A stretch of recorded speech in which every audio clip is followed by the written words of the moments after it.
when people were accepted at the University of Chicago, where I was a student, they received a letter from Zimmer who congratulated them. And he said, I know that some of you might be afraid that if you come to the University of Chicago, there will be no safe spaces here, that you're going to encounter ideas that you find threatening and triggering. And I wanted to write you to assure you that there are no safe spaces at the University of Chicago. We will not protect you from ideas. And it was the most truly poetic letter I have ever read.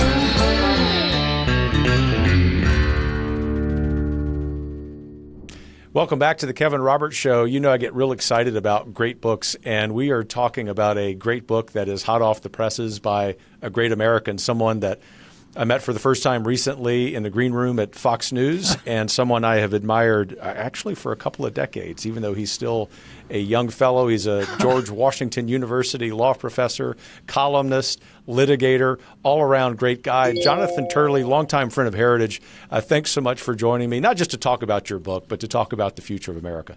Thank you so much, Kevin. It's a great pleasure to be with you. Well, the book, for those of you who are tuning in via video, is The Indispensable Right, Free Speech in an Age of Rage. And as I was just telling Jonathan, I was able to skim this over lunch, and this has now got a select spot, which is in my plain briefcase. I'm going to read it in its entirety. It's really good, which is not a surprise. But as everyone in the audience, Jonathan, I think can attest, there are a lot of good books out there. There aren't so many great books. This is one, and we're going to really dive into the main thesis of the book, some of the specific arguments that you make. But I'm always interested in asking authors, was there a particular moment, a particular episode that inspired you to sit down and write this book? Well, it's a good question, Kevin, because this book is really about 30 years in the making. I think there's a lot of very good free speech books out there, but I didn't want to write just another free speech book. I wanted to write a book about why we're still struggling with free speech after so many decades, and what it is about free speech that seems to escape us. And, you know, I finally was motivated to let it go with Simon & Schuster because I think we are living in the most dangerous anti-free speech period of our history. We've never had this type of alliance arrayed against free speech of the government, corporations, the media, academia. And this book talks about the personalities and periods that shaped our views of free speech. But it would be a dangerous conceit to believe that just because we made it through those periods, we'll get through this one. This one's different. And that's what ultimately led me to let go and to have Simon & Schuster publish the book. It tries to go back to what free speech is on a number of different levels and what the right itself is based on. And part of it is an argument that free speech is a natural right, a human right. And that's a view that was rejected early in our republic, but it's a view that is embodied in the First Amendment. The most revolutionary part of the American Revolution was the First Amendment. No nation had ever stated the protection of free speech as succinctly and absolutely as we did, saying that you simply could not abridge the freedom of speech, period. And many of the framers were Lockeans. They believed in natural law. They believed that free speech was given to you by God. They believed that it was yours, even in the state of nature. It was yours, that government is created to protect that right, not to bestow it, not to grant it as a privilege. But we lost that clarity within a few years of the First Amendment being adopted, and largely Federalist judges regressed back to the British view, what I call a functionalist view of free speech. And it goes something like this, that we protect free speech because it has this function to make democracy better. And it certainly does that, right? You need free speech for all the other rights. But it's much more than that. Because if you say that free speech is protected because of its function, it means you can have endless trade-offs of free speech. Some speech is high value, some speech is low value. And it is that series of trade-offs that have led us to this slippery slope where we're still struggling with the meaning of free speech.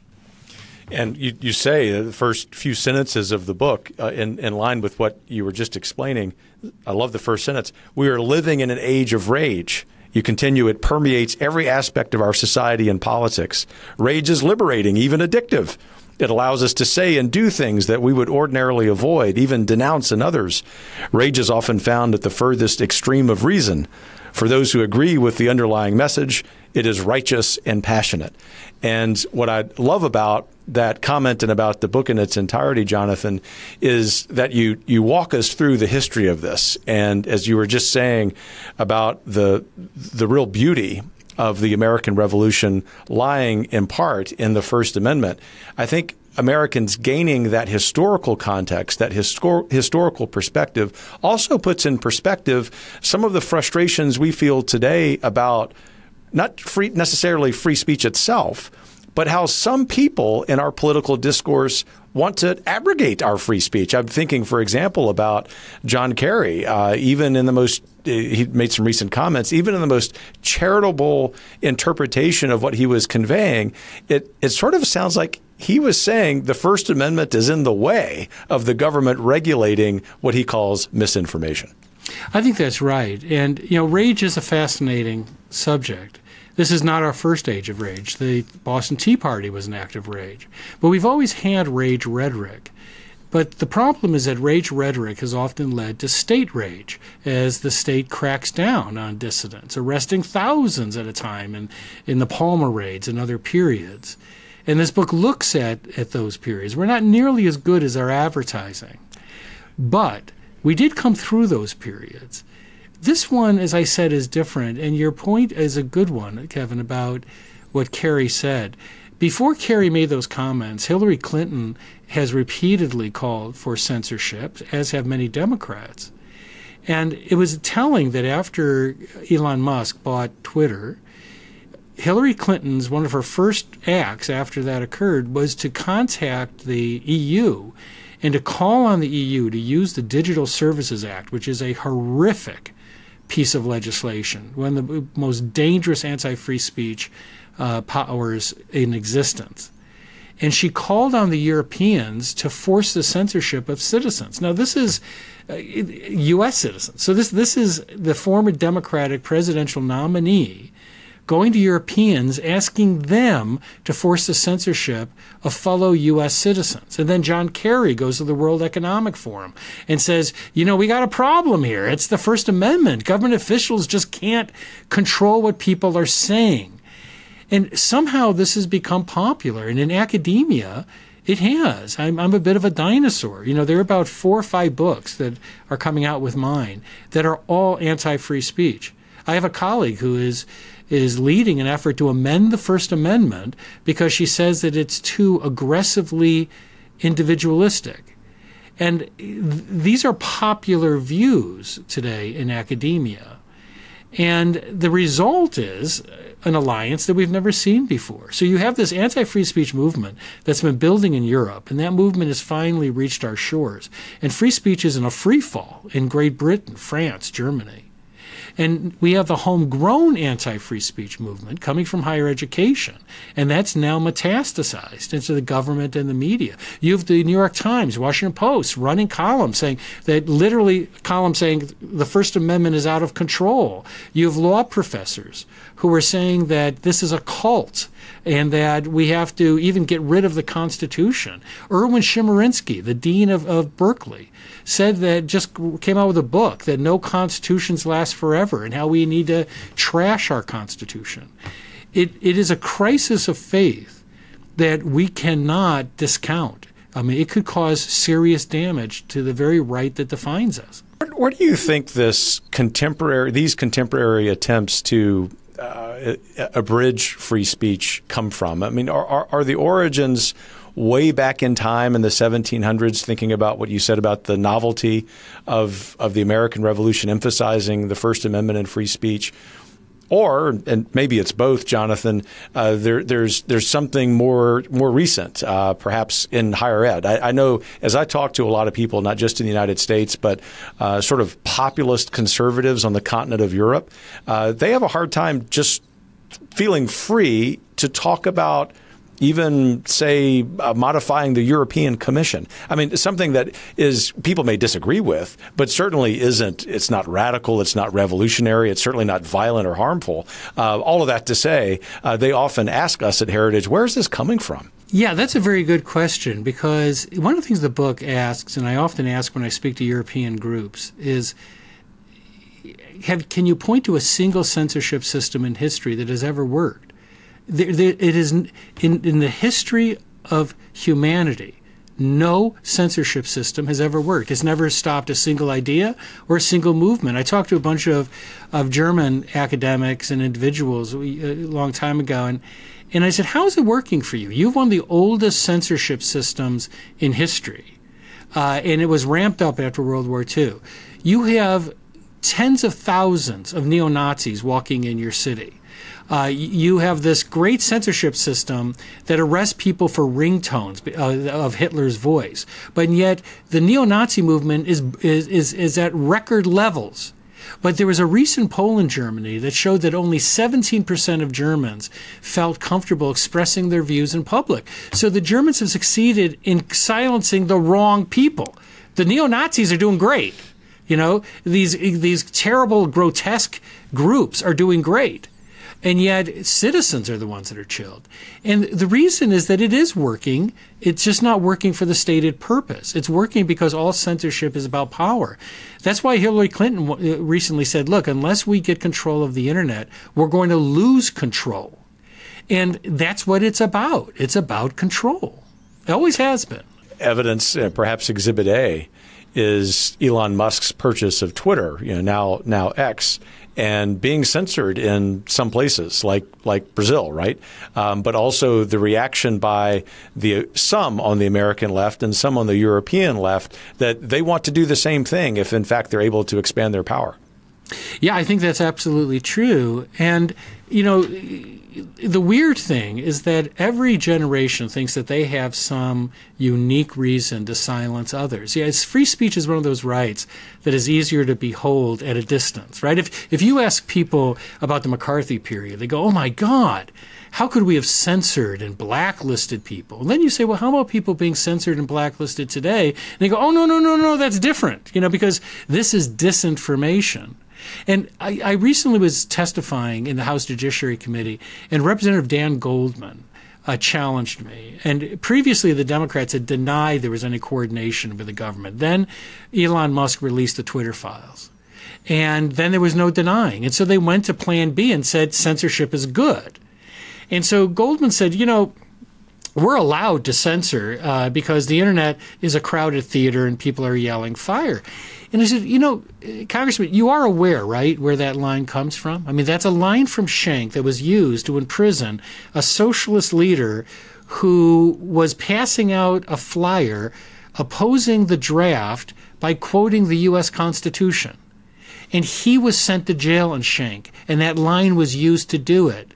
And Oliver Wendell Holmes later distanced himself from that line. The Supreme Court abandoned Schenck in favor of Brandenburg. And I said, but you're still using it. And he interrupted me and said, well, I don't need a law lecture. And I suggested, yes, I sounds think like you do. Yeah, I think you do, because you are repeating a line from a dead case like a mantra, like the rest of the anti-free speech movement.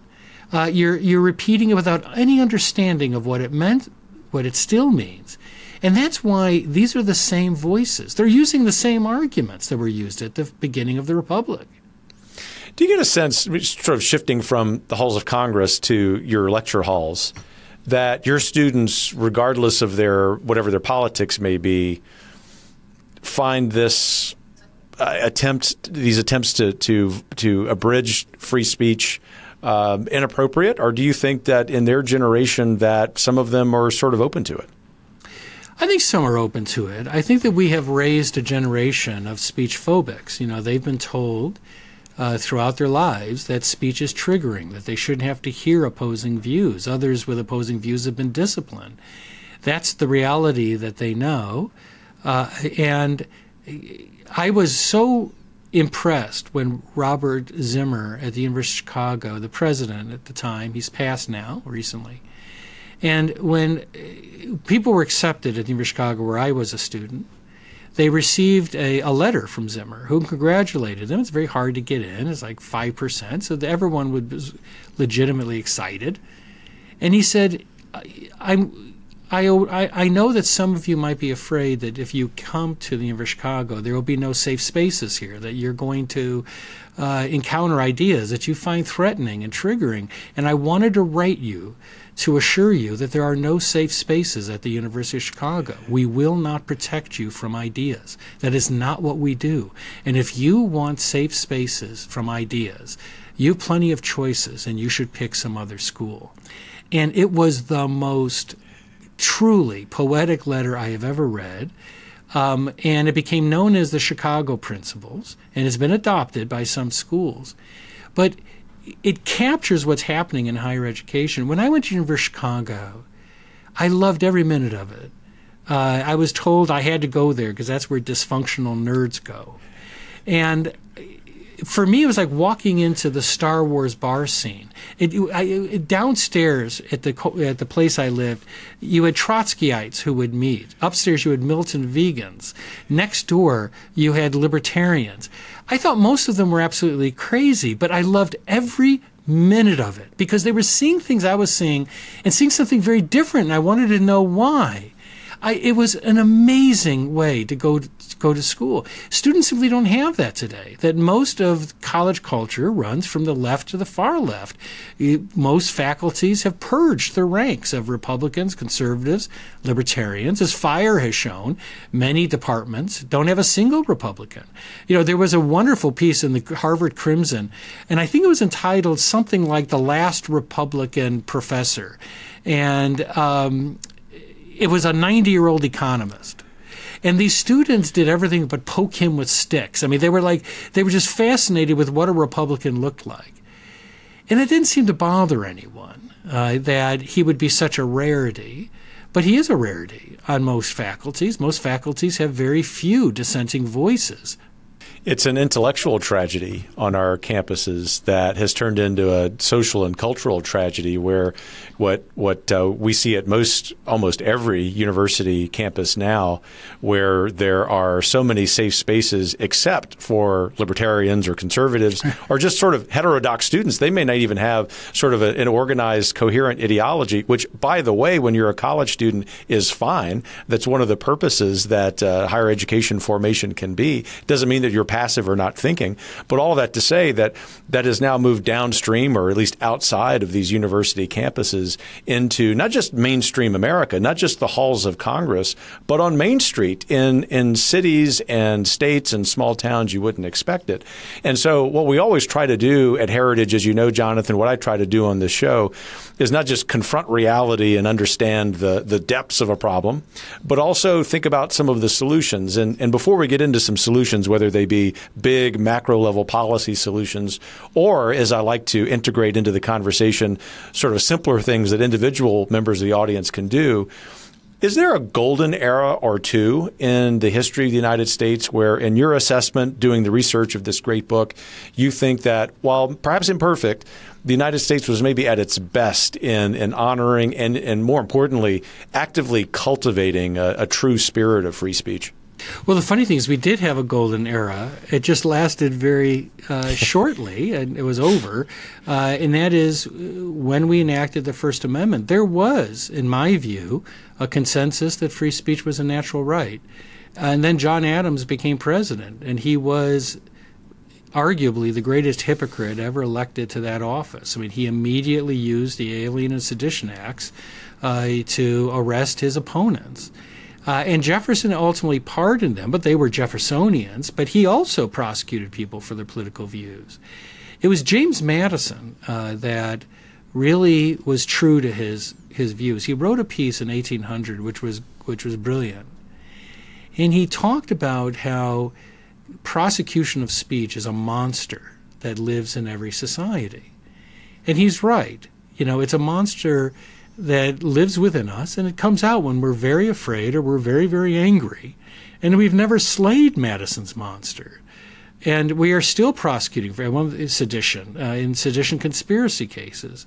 People don't realize the Star Chamber itself was a speech tribunal. You know, the English courts would give the king most anything, but they were sticklers on the elements of crimes, and they began to question whether they could convict someone of treason for jokes in a pub or insulting the king. And so the crown created the Star Chamber and a new crime, sedition, which was sort of treason light. And from that day, we have fought this monster of prosecuting people for speech. So as we move from the early 1800s to the cycle that we're in now, 2024, not that this is partisan. It's certainly ideological. Perhaps there are elements of it that are partisan, but that's not the intention of my question. Let's posit, we'll do two scenarios. The first is that conservatives prevail in this election cycle. Are there some macro level policy priorities that we need to be thinking about? And look, I want to be clear, not for the exclusive benefit of conservatives, but for the benefit of everybody in society, from the right to the left politically. And are there some individual steps or steps that individuals can take to help cultivate the spirit of free speech?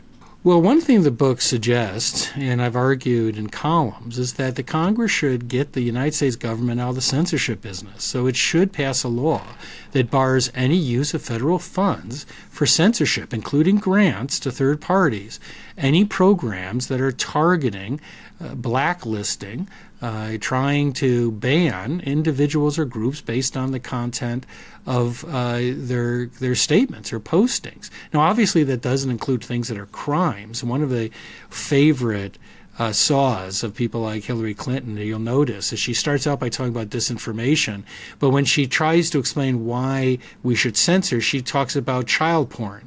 Well, child porn is already illegal, and no one, including Elon Musk, is green-lighting child porn. The point is that we need to get the government out of this business, cutting off funds. We also need to draw a line on higher education. It may be too late, at least for now, in private universities. My colleagues, other colleagues, they know about the complaints.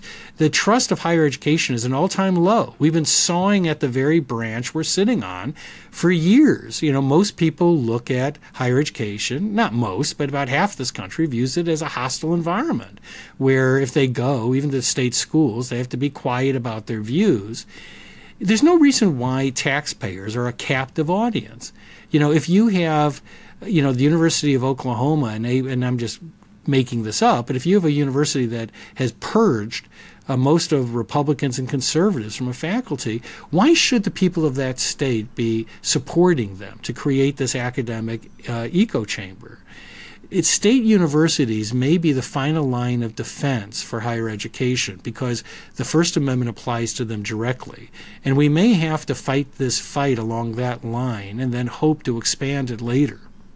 And it seems that while policymakers, certainly in major elective offices, whether they be President of the United States or governors, members of Congress, members of state legislatures have a role there, that I think one of the underappreciated opportunities that sort of ordinary Americans have is to hold their alma mater's feet to the fire. I mean, one of the things that I worked on when I was leading a state-based policy group in Texas was sort of being a thorn in the side of my alma mater, the University of Texas, which FIRE and other groups, of course, consistently rate as one of the worst places for free speech, period, but particularly for the treatment of conservatives. And, my experience, it was just anecdotal, but it's only gotten worse since I've been there. But I think it's really important for members of the audience who are exercised over your assessment of this problem to understand we can't just rely on policymakers to change these things. That is sort of underscoring the point of the importance of free speech. We, especially in numbers, we can exercise real strength among or from the popular will. No, I think that's very true. And I got to tell you, university presidents are not real complex creatures. When it comes to money, that is what drives them. If money dries up, they begin to reconsider their view. The problem with the anti-free speech movement on campuses is that even though it's harming the institutions, it works for the individual faculty and administrators. They are very popular. They get publication and speaking opportunities. They're able to exclude those that would disagree with them. All of it works to their individual favor, even if it's harming their institution. So let's go through the opposite electoral scenario where the liberals prevail in this election cycle. And is it hyperbole to say that if they do, up and down the ticket, that free speech is endangered? I think it is in danger. Look, I believe that the Biden-Harris administration is the most anti-free speech administration since John Adams. I think that's beyond question. They have helped create the largest censorship system in history, a system that a federal judge called Orwellian, and I think that pretty much captures it. But where Biden was viewed as a bit of an opportunist and trying to play to the left, Harris is a true believer. She has always supported censorship. She's always made reckless comments with regard to censoring Americans. Governor Walz is also a true believer, and he's been stating things, ironically, that is disinformation. He's been telling people that, quote, misinformation and hate speech is not protected under the Constitution. That's demonstrably untrue, and he's been told it's been untrue. Many of us have written columns about it, and he keeps on repeating it. But that administration could prove to have lasting damage to free speech in the United States. I don't know what happened to the Democratic Party. I was raised in a liberal, democratic, politically active family in Chicago. I don't recognize the party anymore. I mean, free speech used to be the touchstone of being a Democrat. It used to define the party, not just the country. Now it's become the party of censorship. It's become the party of intolerance, where you have people who are heralded for saying that we have to throw out the First Amendment or even the whole Constitution. I don't know what happened, but a Harris-Walz administration presents an existential threat for free speech. And it seems that evolution in the Democratic Party, which is both fascinating in sort of an academic way, but also very troubling, has intensified with each successive generation of Democrat leaders. For example, take your observation about President Biden. Let's just say you're right about his being an opportunist on this. Well, just the next generation down, both Mr. Walz and Ms. Harris, they really are true believers on this nonsense about free speech. And so we at Heritage share your assessment that if they do prevail, just speaking from the standpoint of policy, that free speech and many other natural rights are very much in danger. If that happens, though, and at Heritage, as you know, we prepare from a policy point of view for both of these scenarios, we're really going to be counting not just on some good defense here in Washington, D.C. in the halls of Congress and certainly in the courts, as you would appreciate, but we've added to that mix really emphasizing the importance of revitalizing federalism so that states can play a role here. I'd be curious, whether on a political level or scholarly level, what your assessment of the state's role in that kind of scenario would be. Yeah, I've always been an advocate for federalism. The reason is that the framers understood that individual rights are best protected when they're held the closest. Federalism serves that purpose. It requires governing on a local level. And just as all politics is local, so is all liberty. It has to be localized. And that was the brilliance of our system. And so I have always supported federalism, not just because of states' rights, but because the whole Madisonian Constitution is designed to resist the concentration of power. And federalism is the ultimate expression of that. So, Professor Turley, near the conclusion of your book, you have another wonderful, not just turn of phrase, but a few wonderful sentences that I think encapsulate the entire book. So I'll read a couple of them. You say, free speech can be an abstraction to those who have never known its absence. This is a global struggle over the erosion of free speech among countries that help define this human right. Today around the world, free speech is sinking in a sea of relativism as other countervailing interests are balanced against the narrower function of free speech. For those of us in the free speech community, this is the moment that we have long feared would come.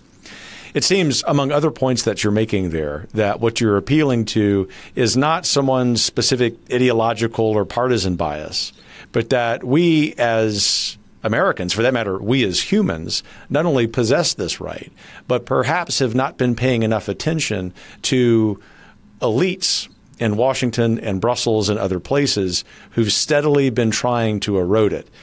Here, as we close our conversation, and what I hope is the first of many over the years, I want you to give us a final call to action based on that assessment. Well, this fight has now reached our shores. We're it. Free speech is in a free fall in Europe. We have to have this fight now in the United States, and we remain, as we were, the bastion of free speech. We haven't always lived up to that, but most certainly this fight is now with us. And the important thing to remember is really twofold. One is, I am an optimist because I believe that free speech is a natural right. I believe that human beings are hardwired for free speech. The book talks about that we need free speech to be fully human. And that means that governments can reduce our appetite for free speech, but they can't really kill our taste for it. But most importantly, what this book tries to say is that we've gone through ages of rage, perhaps not as rageful as this one, but we've survived. But what we've learned is that the rage doesn't define us. Free speech defines us. And that is the awakening that we all have to try to work towards. Well, Professor Jonathan Turley, thanks for a great conversation. I'm grateful not only for the book, which I will, in fact, read the entirety of, but also over the years, your wisdom, your good cheer. We have so much to learn from you, not just in substance, but also in style. As we like to say at Heritage, we're conservatives and not angry about it. And you really personify that. So thanks so much for what you do for this country. Thank you, Kevin. It was a great pleasure to speak with you. And to all of you in the audience who make our work possible at Heritage and certainly this show possible, I really do mean it. Get out and buy this wonderful book, The Indispensable Right. In the meantime, in addition to doing that reading and being active in the public square, keep your chin up.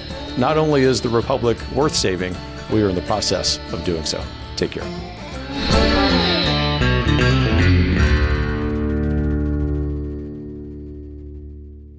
The Kevin Roberts Show is brought to you by more than 10 million supporters of the Heritage Foundation. The executive producer is Crystal Kate Bonham.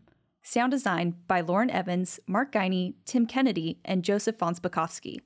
For more information and to subscribe, please visit heritage.org.